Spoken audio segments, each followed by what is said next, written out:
Hello বন্ধুরা, Kitty ব্লগকে স্বাগত জানাচ্ছি। এই দেখেন আজকে আমরা রান্না করব শোল মাছ। এই দেখেন মাছটা আমাদের লড়ছে, এবার ভালো করে আমরা বেছে নেব। এই দেখেন মাছটা আমরা ভালো করে ঝরঝরে করে পরিষ্কার করে ধুয়ে নিয়েছি লবণ দিয়ে।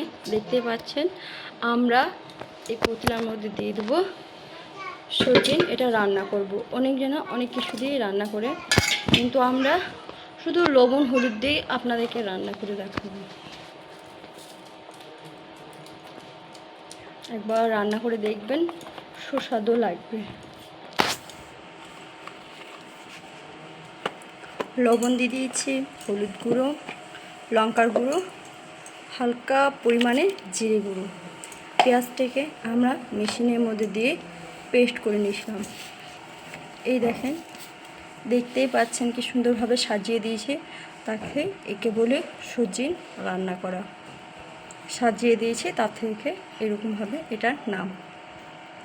উপরে আমরা দিয়ে দিলাম খাঁটি সরষের তেল। আমাদের সরষের তেল বাড়িতেই তৈরি হয়।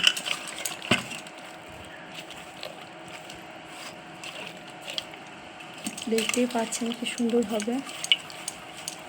এটা আমাদের পাড়া গ্রামের মাছ রান্না।